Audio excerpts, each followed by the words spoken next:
Imagine this. You wake up one day only to realize that half your life has passed by in the blink of an eye.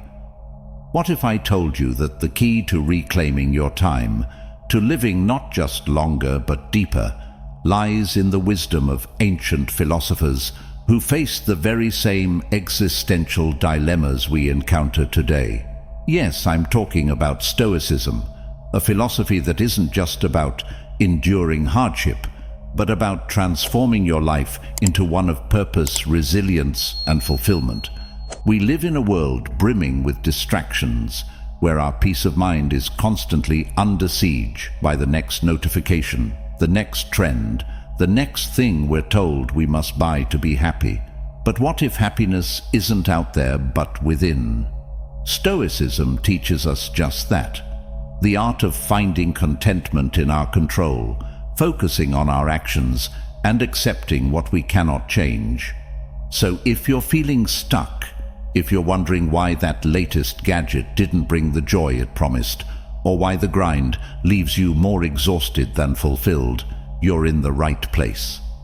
Let's embark on this journey together, discovering ancient wisdom for a modern life. Because Stoicism isn't about dimming the chaos of the world, it's about lighting up the tranquility within you. Before we dive into the ancient wisdom that could potentially make your coffee taste better by simply watching, don't forget to like, share, and subscribe, because every click is a step closer to becoming a modern-day Stoic. And remember, watching this video in full without skipping is the first test of your Stoic patience and endurance. Treat it as a warm-up for the mind. Habit 1. Morning routine and self-reflection. Now imagine Marcus, a Roman emperor, philosopher, and generally busy guy, finding time each morning to journal, reflect, and plan his day. If he could do it amidst running an empire, surely we can spare a moment before diving into our emails, right? The Stoics were all about mindfulness and intentionality, starting from the moment they opened their eyes. They believed in greeting the day, not with a groan and a frantic search for coffee, but with purpose and serenity. So, how do we translate this into our hectic, modern lives? Let's break it down, Stoicism style, with a dash of humor to keep things light. Step 1. Wake up with gratitude, not groans. Imagine waking up, and instead of cursing the morning light, you channel your inner Seneca and think, I've got another day to get this life thing right. That's right. Start with gratitude. It might feel weird at first, like thanking the universe for your alarm clock's most annoying jingle. But gratitude sets the tone for a day filled with positive vibes and fewer urges to throw your phone against the wall. Step 2. Meditate like Marcus. Next up, meditation. No, you don't need to burn incense or chant. Unless that's your thing, then chant away. Just take a few moments to sit quietly. Maybe ponder what Marcus Aurelius might say about your upcoming day. Something like, today I will encounter the annoying, the ungrateful, and the rude. But I have the power to choose not to be any of these. Meditate on that, or simply focus on your breath and the sensation of being alive, which, let's face it, is pretty epic. Step 3. Journaling, not just for teenagers. Marcus Aurelius was basically journaling before it was cool. His meditations weren't intended for us, they were his personal reflections, his way of coping with empire-scale stress. So, grab a notebook and jot down your thoughts. It could be as profound as your reflections on life, or as simple as, I really hope I don't spill coffee on myself today. The point is, to get those thoughts flowing and start the day with clarity. Think of it as mentally decluttering before you've even had breakfast. Step 4. Plan like a philosopher king. Now with your mind clear and your soul ready, it's time to plan your day. But don't just list tasks. Incorporate Stoic wisdom. Ask yourself, what's within my control? What virtues can I practice today? How can I be more like Socrates? This isn't about creating a to-do list. It's about setting intentions that align with your values. And finally, breakfast of champions. Yes, even Stoics ate breakfast. They didn't have avocado toast. But if they did, Marcus Aurelius would probably remind us, it's not what we eat, but how we eat that defines our virtue. So eat mindfully, savoring each bite, maybe contemplating the interconnectedness of all things, or just enjoying your coffee without scrolling through your phone. Incorporating these steps into your morning doesn't just pay homage to the Stoics. It sets you up for a day lived with intention, resilience, and maybe, just maybe, a bit of that Stoic wisdom we all could use. And remember, it's okay to start small. Rome wasn't built in a day, and neither is a Stoic-inspired morning routine. Habit 2. Journaling for clarity and reflection. All right, let's dive into Habit 2, which is all about the art of journaling, a practice so ancient yet so revolutionary, it would make Seneca pause his philosophical musings and say, "Wait, they're still doing that? Nice." Yes, we are Seneca, because spilling our guts onto paper, or a digital document for the modern Stoics, is surprisingly therapeutic. Well, imagine you've had a day that's been a roller coaster of emotions. From the highs of your coffee tasting exactly how you like it, to the lows of realizing you've been talking on mute during a 20-minute Zoom presentation. Enter journaling, your personal therapist that doesn't charge by the hour. It's a space where you can offload every triumph, every mishap, and those weird thoughts that visit you at 3 a.m. The Stoics weren't just about enduring life's slings and arrows with a grimace. They were about understanding, reflecting, and growing from every experience. Marcus Aurelius didn't write Meditations as a bestseller to rival the works of J.K. Rowling. He wrote it for himself as a means of self-reflection. If he were here, he'd probably nod approvingly at your bullet journal, possibly asking if there's a template for virtue tracking. How to journal like a Stoic. Step 1. Reflect on your day with a dash of Stoicism. Start by recounting your day, but instead of just listing events, dive deeper. How did those events align with your values? Did you practice patience when your internet tested your will to live? What could Epictetus teach you about dealing with that annoying colleague? This isn't just recounting, it's reflecting with purpose. Step 2. The virtue check-in. Ask yourself, which Stoic virtues did I nail today, and where did I drop the ball? Maybe you showed wisdom in navigating a tricky situation, or perhaps you could have exercised a bit more self-control before devouring that entire pizza. Marcus Aurelius might say, the pizza is indifferent. It's your reaction to it that matters. Step 3. Gratitude, stoically speaking. End your journaling session with a nod to gratitude. What are you thankful for? And no, it doesn't always have to be profound.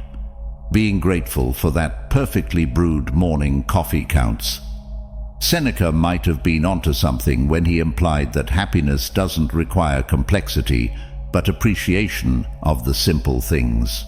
Let's be honest, journaling can sometimes feel like you're either auditioning for a spot in a philosophy book, or you're about to discover the cure for existential dread. But here's where we can add a sprinkle of humor. Did you practice moderation today? Or did you, like a true Epicurean gone rogue, indulge in life's pleasures? Documenting your journey towards Stoic wisdom doesn't have to be all serious. Laugh at your mistakes, chuckle at your successes, and maybe, just maybe, sketch a doodle of Marcus Aurelius doing something utterly unstoic, like binge-watching his favorite show. Habit 3. embracing positivity and resilience. Imagine you're stuck in traffic, late for an important meeting. Your first instinct might be to let out a string of creative expletives. But what would a Stoic do? Probably take a deep breath and see it as an opportunity to practice patience or catch up on some audiobook wisdom. Yes, you heard that right. Marcus Aurelius, in his horse-drawn carriage, would have killed for such an opportunity to pause and reflect, or at least to not have to smell the horse in front of him. Now, the Stoics weren't about pretending everything's fine when it's clearly not. They were about control. Not the controlling the uncontrollable type, but controlling your reaction to it. So, your coffee spilled all over your white shirt. Seneca might say, "Is this not a chance to practice my Stoic face, demonstrating that a coffee-stained shirt does not a ruined day make?" Or perhaps, "Great, I've always liked the tie-dye look." Stoicism might seem all serious and beard-stroking on the surface, but there's room for laughter, especially at oneself.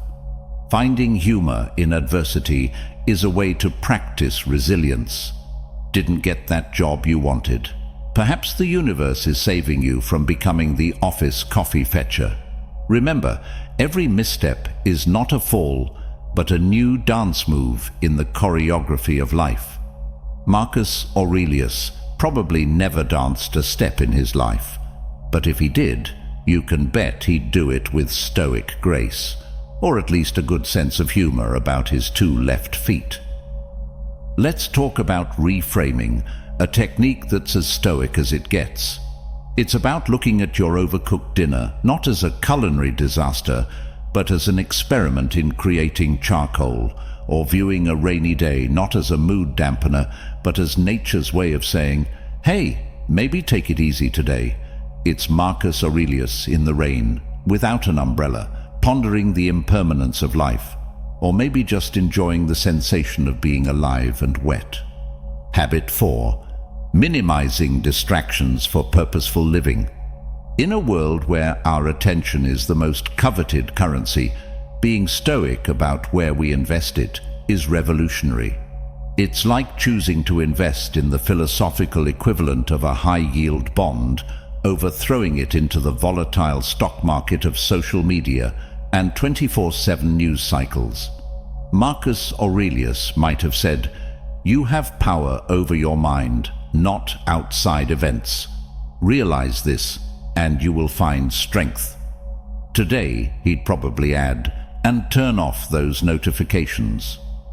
Stoics were all about moderation, and applying this to our digital consumption can be a game changer. It's not about going full hermit mode, but rather choosing what we consume with the same care as a Stoic chooses his words. Think of it as a diet for your mind. Too much junk food and you feel sluggish. Too much junk content and your attention span starts resembling that of a goldfish with amnesia. Minimizing distractions often means learning to say no. For Seneca, this might have meant declining yet another lavish Roman banquet. For us, it could be saying no to a Netflix binge or a weekend consumed by work emails. It's about saying yes to what truly matters, our peace of mind, our passions, and perhaps that long-neglected hobby that doesn't involve a screen. Imagine saying, "Sorry, I can't make it to your virtual hangout. I'm busy reconnecting with my inner Stoic." FOMO, fear of missing out, is a modern plague, but Stoics practiced JOMO, joy of missing out, long before it was cool. They found contentment in their own company and in the richness of their inner lives. Embracing JOMO means finding delight in missing out on things that don't serve your higher purposes. It's the Stoic at the party who finds joy not in the number of conversations he's part of, but in the depth of the few he chooses to engage in. Consider a Stoic-inspired digital detox not as a punishment, but as a liberating return to what makes life meaningful.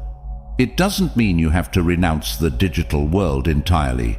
After all, even Marcus Aurelius would have probably appreciated a good podcast on philosophy, but it means creating spaces of silence and reflection. It's in these spaces that we can hear our own thoughts and the whisper of Stoic wisdom guiding us towards a life of purpose and presence. Habit 5. Continuous learning and humility. Consider beneficial stress as a form of mental gym. Just as lifting weights builds physical muscle, facing challenges with a Stoic mindset strengthens your mental resilience. Imagine Epictetus in the gym, spotting you as you lift a weight called life's unpredictability. He's not going to let you drop it, but he insists that you lift it yourself, reminding you, it's not what happens to you, but how you react to it that matters. Eustress, or positive stress, is the idea that not all stress is bad. It's the difference between the stress of running late for a meeting and the exhilaration of finishing a project that pushes your limits. Seneca might compare it to sailing on rough seas. Sure, calm waters are nice, but it's the storm that teaches you how to sail. So, next time you're navigating the high seas of life, remember that every wave is an opportunity to become a better sailor. One of the most practical Stoic practices is voluntarily embracing discomfort, like taking cold showers, fasting, or even sleeping on the floor. Now, before you think we're advocating for a Spartan lifestyle, hear me out. The idea isn't to punish yourself, but to remind yourself that you can handle more than you think. It's about saying, look at me, choosing to take a cold shower like a Stoic warrior preparing for battle, and not, why did I think this was a good idea again? Finding humor in the face of stress is perhaps the most delightful Stoic practice. Imagine Marcus Aurelius as a stand-up comedian, poking fun at his own misfortunes. You think you've had a bad day? I've got an empire to run, and my horse just called in sick. The point is, laughter isn't just medicine, it's armor. It helps you face life's challenges not with dread, but with a chuckle, ready to take on whatever comes your way with a smile. And let's not forget to celebrate the small victories. Overcame your fear and gave that presentation. That's your Stoic Medal of Honor. Managed to keep your cool in a stressful situation. Wear that like a badge of resilience. Each small victory is a step towards mastering the Stoic art of living well. As we wrap up this journey through the Stoic way of life, remember that embracing these habits isn't just about tackling the challenges life throws at us. It's about transforming our very approach to living. It's in the quiet reflection of our morning routines, the thoughtful lines of our journals, the resilience in the face of adversity, and the joy in every small victory that we find the essence of Stoicism. This philosophy, ancient yet timeless, teaches us not just how to survive, but how to thrive, to find harmony in the chaos and strength in the struggle. So, as you go forward, carry these lessons close to your heart. Let them guide you, not just in moments of quiet contemplation, but in the heat of life's battles. Remember, it's not the absence of obstacles that defines our lives, but the way we navigate them. With Stoicism as your compass, there's no storm you can't weather, no challenge you can't overcome. Now, if you're ready to dive deeper into the Stoic way of life, to arm yourself with more wisdom, and to fortify your spirit for the journey ahead, check out our playlists on the screen. Stoic Life Lessons and Stoic Habits. Each one is a treasure trove of insights, a guide to living with purpose, resilience, and joy. Choose your path, and let's continue this journey together, step by step, habit by habit, lesson by lesson, because in the end, it's through these practices that we craft not just a life of endurance, but a masterpiece of existence. Till next time, stay with the Creator.